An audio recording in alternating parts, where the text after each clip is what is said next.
ٹل سے خبر شامل کریں گے۔ نگران صوبائی حکومت اور محکمہ بلدیات ٹی ایم اے ٹل اور دوابہ ان کے ملازمین کی تنخواہوں کا فوری بندوبست کریں۔ مہنگائی کے مارے قریب ملازمین ماہ جولائی کی تنخواہوں کے لیے ترس رہے ہیں۔ ماہ اگست بھی پورا ہونے پر ملازمین کے گھروں کے چولہے ٹھنڈے پڑ گئے۔ اپنی ڈیوٹی تندہی سے انجام دینے کے باوجود ٹی ایم اے ٹل کے اہلکاروں کے ساتھ سوتیلی ماں جیسا سلوک ناقابل برداشت ہے۔ فوری طور پر خصوصی گرانٹ جاری کی جائے۔ خیالات کا اظہار ٹی ایم اے امپلائیز یونین کے سابقہ chairman sanitary inspector Kamran Zaheer نے ٹل میڈیا سینٹر میں میڈیا کے نمائندوں کے ساتھ گفتگو کرتے ہوئے کیا۔ اس موقع پر ٹی ایم اے ٹل کے ملازمین بھی ان کے ہمراہ تھے۔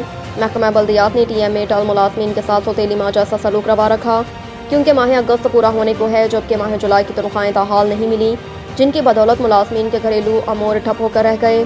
ان کے گھروں کے چولہے ٹھنڈے پڑ گئے، کیونکہ پورا مہینہ کام کرنے کے باوجود اجرت کے لیے ترس رہے ہیں۔ حالانکہ اس مہنگائی کے دور میں وہ فاقوں پر مجبور ہو گئے، کیونکہ تنخواہوں کی عدم ادائیگی کی بدولت ان کی مشکلات میں اضافہ ہوتا جا رہا ہے۔